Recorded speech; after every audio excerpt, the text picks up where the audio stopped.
And gentlemen welcome back to cinema stall. Pushpa movie చూశాను భయ్య. Movie అయితే అల్లు అర్జున్ నట విశ్వస్వరూపం భయ్య.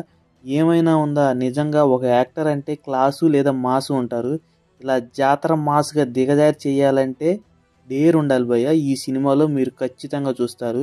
ఈ పాయింట్లో అయితే అల్లు అర్జున్ తోపు నిజంగా. స్పాయిలర్ అలర్ట్ భయ్య, ఖచ్చితంగా ఈ వీడియోలో స్పాయిలర్స్ ఉంటాయి. ఫస్ట్ మూవీలో ఇంట్రో సీన్ అండ్ దాంతోపాటు వచ్చే బీజిఎం అయితే లిటరల్లీ వావ్. ఆ జపాన్ పోర్ట్లో జరిగే సీన్ అయితే నిజంగా ఒక డ్రీమ్ లెవెల్ భయ. Coming to point, what is the Pushpa goal? Pushpa ఏంటంటే తన బ్రాండ్ వాల్యూని ఇంక్రీజ్ చేసుకోవాలి అండ్ తన ఐడెంటిటీని సెట్ చేసుకోవాలి. ఈ సినిమాతో తను ప్రూవ్ చేసుకున్నాడు భయ వాట్ హీ ఈజ్ అని.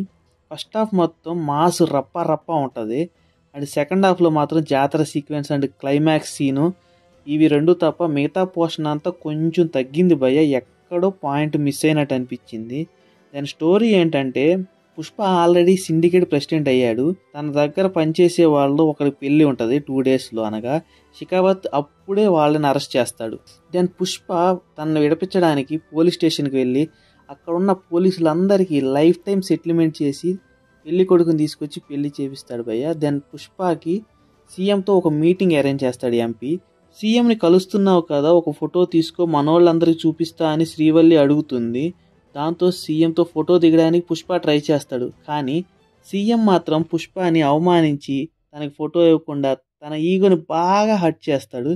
దెన్ పుష్ప ఈజ్ డిసైడ్ మన ఎంపీని సీఎం చేయాలని చెప్పి అనుకుంటాడు.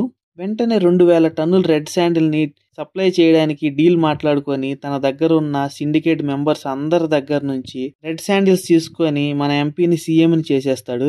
దెన్ సీఎంకి తెలుస్తుంది తను ఎందుకు అలా చేశాడని. దెన్ ఇంటర్వెల్లో షికావత్కి పుష్ప సారీ చెప్తాడు. తను ఎందుకు అలా చెప్పాడు అనేది మీరు సినిమా చూసే తెలుసుకోవాలి. దెన్ ఇక్కడ కూడా పుష్ప ఈగో హట్ అయ్యి తర్వాత షికావత్ని ఆడుకుంటాడు భయ్యా నెక్స్ట్ లెవెల్. ఆ ఇంటర్వెల్ బ్యాంక్ సీన్ అయితే మాత్రం నిజంగా సూపర్ అనిపించింది. Then second half as usual గా జరుగుతూనే ఉంటది. ఆ జాతర సీన్ ఉంటది భయ్యా, నిజంగా పిచ్చి పీక్స్ లో ఉంటది. పూనగాలు చాడతారు, ఇది మాత్రం పక్కా రాసి పెట్టుకోండి. మాస్కి అమ్మ మొగుడులా ఉంటది. నేను ఇంతకు మించి ఏం చెప్పాలనుకోవట్లేదు. ఇక్కడ అల్లు అర్జున్ ఎందుకు చీర కట్టుకున్నాడు, ఆ అరగుండు ఎవరు, ఇవన్నీ మీరు సినిమా చూసే తెలుసుకోండి. మెయిన్గా ఈ సినిమాలో హైలైట్స్ వచ్చేటప్పటికి నెంబర్ 1 అల్లు అర్జున్. ఆ పర్ఫార్మెన్స్ ఉంది పయ్యా, నిజంగా ప్రాణం పెట్టి చేశాడు. ఇది ఒక డేర్ అని చెప్పుకోవాలి. మాస్ క్యారెక్టర్ని ఇలా కూడా వాడతారా అనిపించింది. కొన్ని సీన్స్లో డైలాగులు ఉంటాయి భయ్యా, నిజంగా సూపర్ ఉంటాయి. నెంబర్ 2 రష్మిక అనడం కంటే శ్రీవల్లి అనటం న్యాయంగా ఉంటుంది. ఎందుకంటే శ్రీవల్లి క్యారెక్టర్ అనేది లిటరల్లీ సూపర్. హీరోయిన్ అంటే గ్లామరు బ్యూటీ అనే ఉండాలని చెప్పి చాలామంది అనుకుంటారు. కానీ ఈ సినిమాలో శ్రీవల్లి క్యారెక్టర్ అనేది క్వైట్ ఆపోజిట్గా న్యాచురల్గా ఉంటుంది. And number 3 BGM by DSP and Sam CS rocking భయ్య, వైల్డ్ ఫైర్ నిజంగా. And Sukumar direction and execution చాలా నాకు బాగా నచ్చింది. నేను నిజంగా ఫ్యాన్ అయిపోయాను. సమ్ సీన్స్లో ఎక్కడో సుకుమార్ లాజిక్ అనేది మిస్ అయ్యింది. బట్ ఓవరాల్గా డైరెక్షన్ అయితే సూపర్ ఇరగదీశాడు. సాంగ్స్ కూడా సీన్స్కి చాలా బాగా యాప్ట్ అయ్యాయి భయ్య, ఎక్కడ కూడా మిస్లీడింగ్ అనిపించలేదు. మెయిన్గా పుష్ప 2లో మీరు చూడాల్సినవి మాత్రం ఇవే. Intro of Pushpa, then feeling song అయితే నెక్స్ట్ లెవెల్ ఉంటుంది.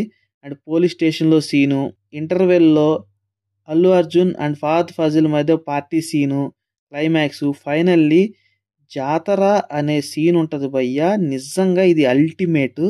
డైలాగ్స్ కూడా ఇచ్చి పడేశారు. అన్ని పాజిటివ్స్ అయినా నెగిటివ్స్ లేవా అంటే ఈ సినిమాలో ఉన్నాయి భయ్య.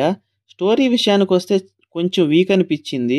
అనుకున్న దాని ఎక్స్పెక్టేషన్ కంటే తక్కువగానే ఉంది. సెకండ్ హాఫ్ కూడా వెరీ హై అనుకున్నాం, కానీ తగ్గిపోయింది భయ్య లిటరల్లీ. మనం క్లైమాక్స్ కూడా ఊహించవచ్చు, కానీ ఏదో కొత్తదనం ఉంది అందులో.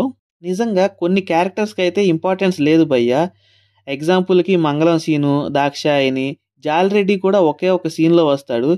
జగత్ బాబు కూడా అంత స్క్రీన్ పర్ఫార్మెన్స్ ఇవ్వలేదు. ఓవరాల్గా సినిమా అయితే వైల్డ్ ఫైర్ భయ్య. మన సిఎస్ తరపున 3.75 రేటింగ్ అయితే ఇవ్వచ్చు. ఖచ్చితంగా చూడాల్సిన సినిమానే భయ్య. ఒక విషయం, చూసి వెళ్ళడమే కాదు భయ్య, సబ్స్క్రైబ్ అండ్ ఫాలో కూడా చేయి. కుమ్మేద్దాం.